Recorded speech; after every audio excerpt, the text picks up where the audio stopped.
Most men think that when they finally walk away, when they actually stop chasing, stop texting first, stop making themselves available, she'll simply move on. They think she'll fill the space with someone else and forget they existed. They think their absence won't register, that it won't matter, that someone who seemed indifferent to their presence will be equally indifferent to their absence.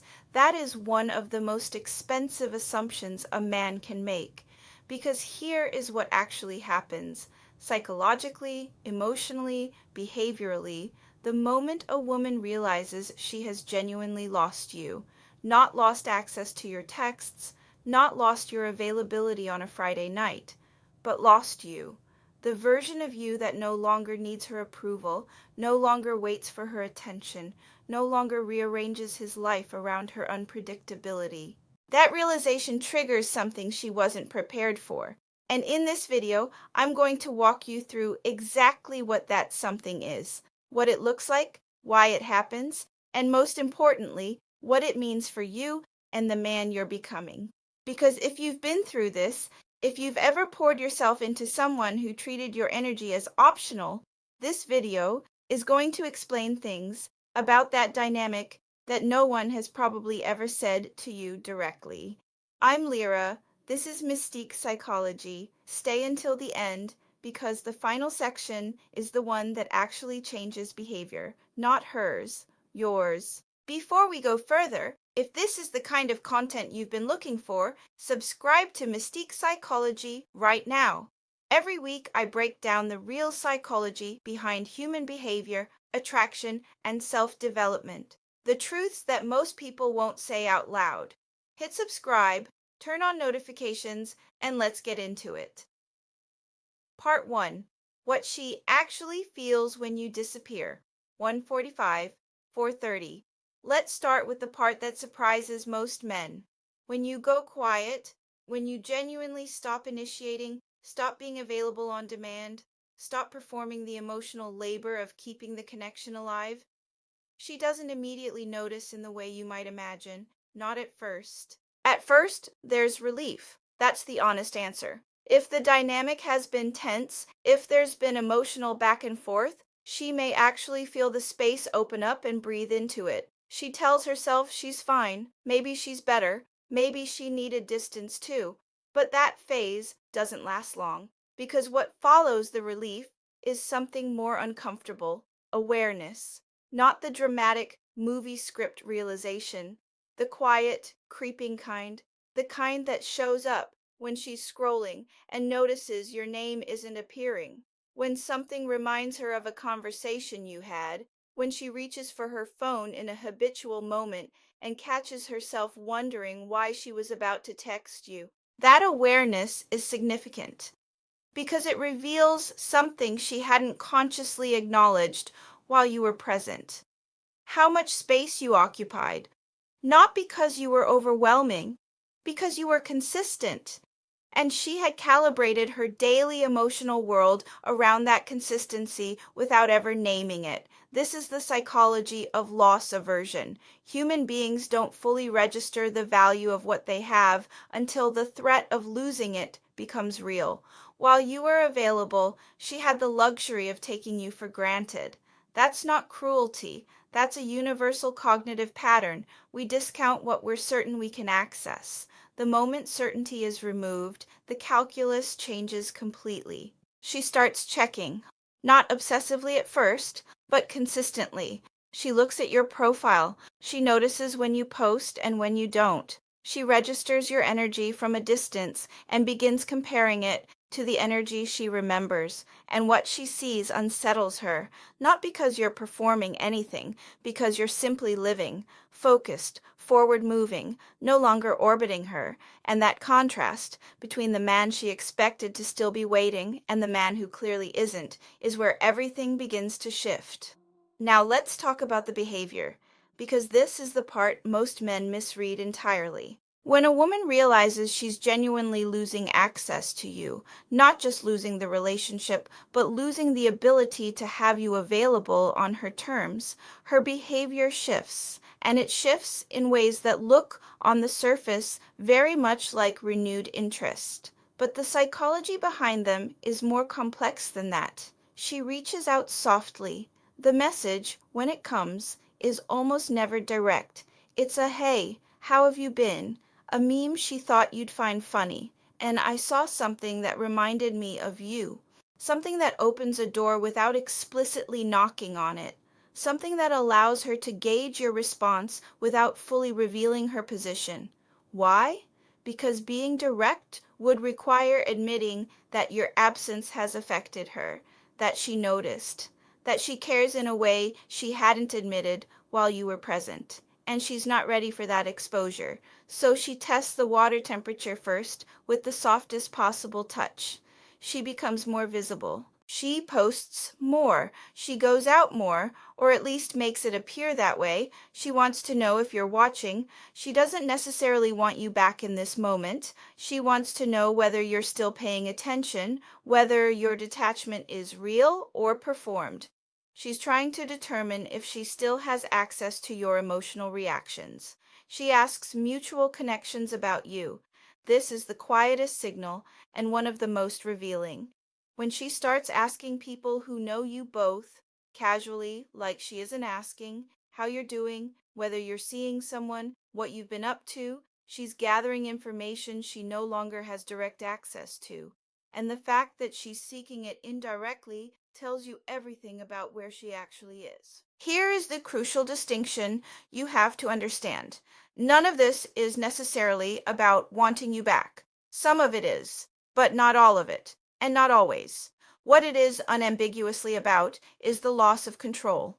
She was accustomed to you being an option she could exercise at will, predictable, accessible, emotionally reactive to her. And now that option has expired, and she didn't authorize the expiration. That loss of control is what drives most of the behaviors you're seeing, and recognizing that distinction will save you from misreading a soft test as a genuine reconnection, and from walking back into a dynamic that cost you your peace. Let me tell you something that will reframe every interaction you've ever had with a woman who didn't treat you like a priority. She was never responding to your words. She was responding to your state.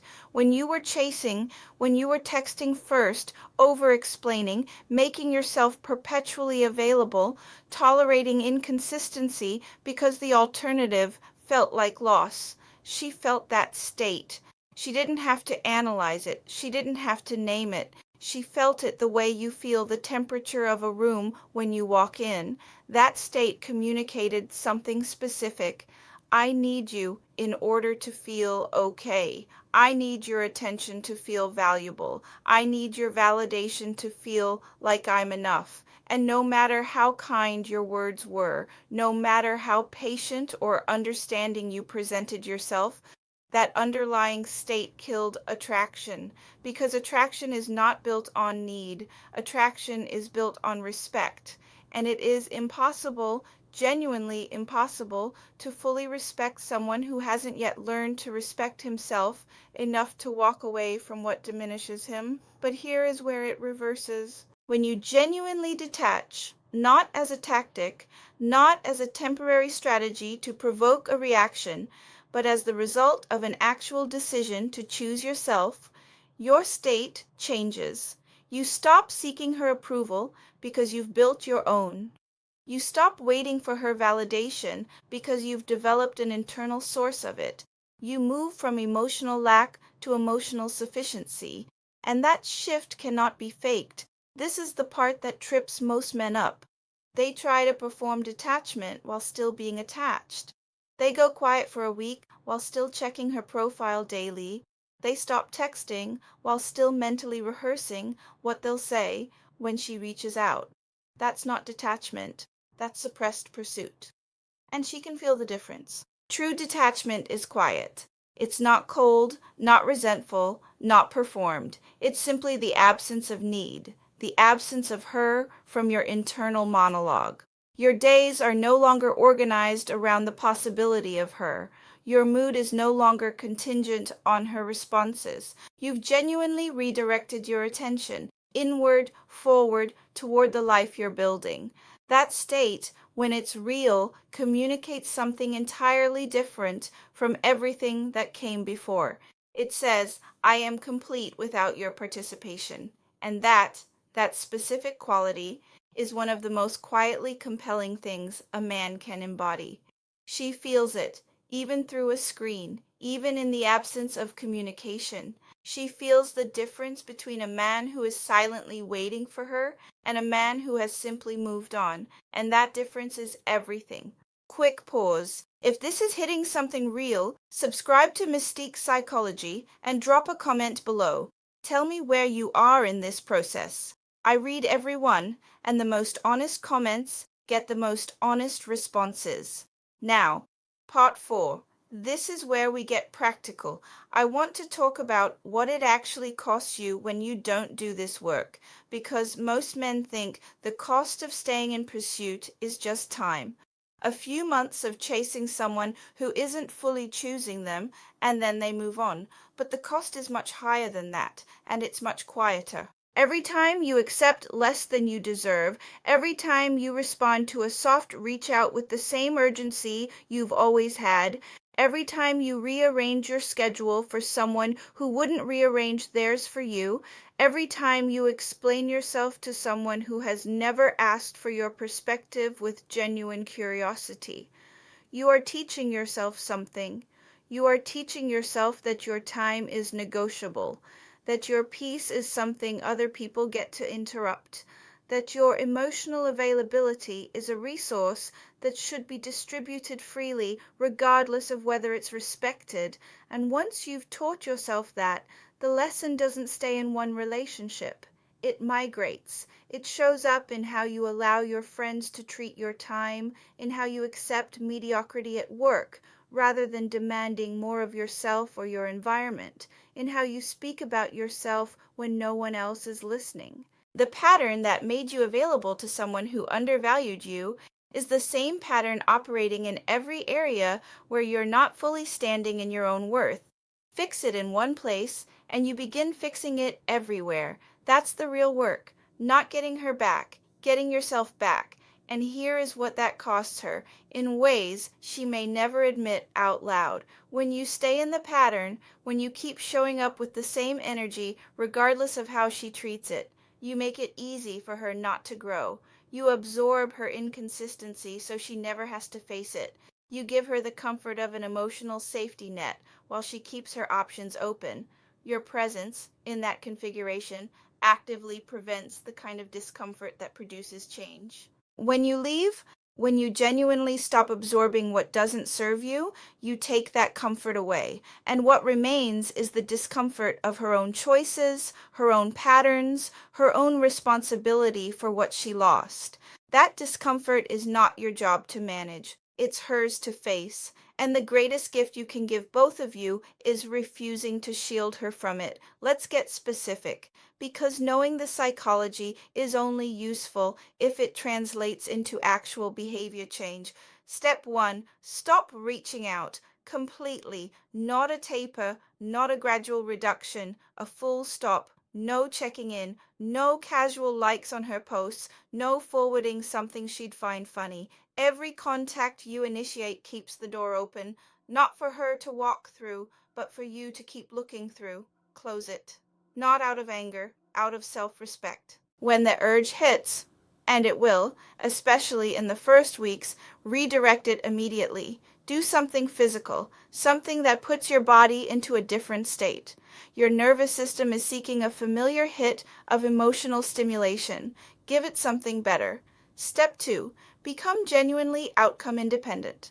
This is harder than it sounds, because most men who think they've detached are actually doing something different. They've detached from the behavior of chasing while remaining deeply attached to the outcome. They're not texting, but they're checking to see if she noticed. They're not reaching out, but they're hoping she does. That is not detachment. That is hope with restraint. And hope is still a form of attachment. As long as the outcome of whether she returns is something you're tracking, something that affects your mood, your energy, your sense of progress, she still occupies your emotional real estate.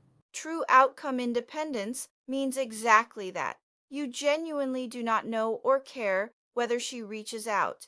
You've made peace with both possibilities, return and silence, because your trajectory no longer depends on either. That peace takes time and daily practice, but it's the only version of detachment that changes anything real. Step 3. Raise your standards across the board. The woman who treated your time as optional didn't create your tolerance for disrespect. She revealed it. That tolerance was already there, built over time from patterns that predate her, which means the work isn't just about her. It's about every relationship, every friendship, every professional environment where you've been accepting less than your worth. Start there. Raise the standard in every room you walk into. Stop tolerating flakiness from friends. Stop accepting mediocrity from yourself. Stop allowing your time and energy to be treated as expendable in any context. The pattern shifts at the root, or it doesn't shift at all. Step 4. Build something undeniable, not for her to see, for you to become. But here's the truth. When you're genuinely focused on building your life, your health, your work, your purpose, your inner world, it shows. Not because you're performing it, because presence and progress have a quality that is unmistakable to everyone who encounters you. When she sees you, and eventually she will, she won't see a man who's moving on to make a point. She'll see a man who has simply moved forward. And that difference between strategic repositioning and genuine transformation is what she will feel in every interaction. At some point, maybe weeks from now, maybe months, there's a reasonable probability she reaches out, and this is the moment where everything you've built either holds or collapses. When she texts, your first instinct, if you haven't done the real work, will be to respond with the old energy, the excitement, the availability, the immediate, unguarded engagement that communicates, I've been waiting for this. Nothing has changed. If you respond that way, you haven't detached. You've been paused. And she will know the difference within 3 messages. Here is how the man who has genuinely done the work responds. He takes his time, not as a tactic, because he's actually busy living when the message arrives, and when he responds, he's brief, neutral, without emotional charge. He doesn't perform coolness. He isn't cold. He isn't resentful. He is simply unaffected, because he actually is. If she wants to meet, he's not immediately available, not because he's playing a game of scarcity, because his life is full. His time has value. He's no longer rearranging his schedule around the possibility of her. If she asks what changed, he doesn't deliver a speech. He doesn't explain or defend or give her the satisfaction of knowing how much it cost him to get here.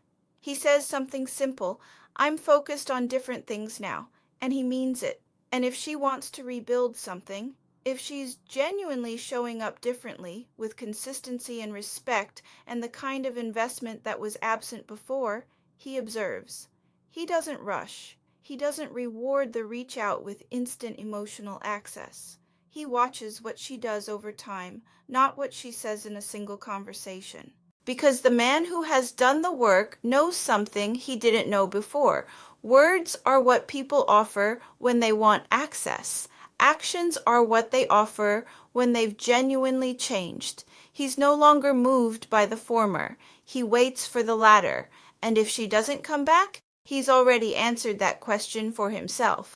He decided, somewhere in the months between then and now, that his life works without her in it. Not because she doesn't matter, but because he matters more.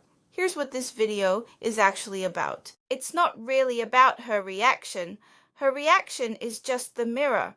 What you're looking at when you watch her behavior shift, when you see her reach out after months of silence, when you feel the dynamic change, is the reflection of who you've become, the work you've done, the standards you've raised, the version of yourself you've chosen over the one who accepted less than he deserved.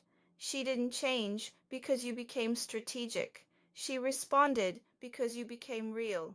Because the man she's encountering now, the one who is calm where he used to be reactive, indifferent where he used to be desperate, full where he used to be empty, is a fundamentally different person, and fundamentally different people create fundamentally different responses. That is the truth behind everything in this video, not manipulation, not tactics, psychology. The psychology of what changes when a man finally decides that his peace, his time, and his self respect are not negotiable. You are not waiting for her to recognize your worth. You are building worth that doesn't require her recognition. You are not hoping she comes back. You are moving forward regardless. You are not incomplete without her. You are whole with or without her. And that wholeness, that quiet, grounded, unshakable wholeness, is the most powerful thing you can be, not for her, for you, and for every person who gets to encounter the version of you that chose himself. I want to hear from you. Where are you in this process right now? Are you in the middle of it, in the weeks where it's still hard, where the urge to reach out still comes in waves? Or are you on the other side of it, looking back at a version of yourself you barely recognize? Drop it in the comments. Honestly, no judgment in this space. This channel exists for men who are doing the real work, not the comfortable version of growth, but the version that actually changes something. If this video gave you something you needed today, share it with someone who needs to hear it. That's how Mystique psychology grows. Not through algorithms, but through one honest moment reaching the right person at the right time. Subscribe if you haven't, and I'll see you in the next one. I'm Lyra. This is Mystique Psychology. Take care of yourselves.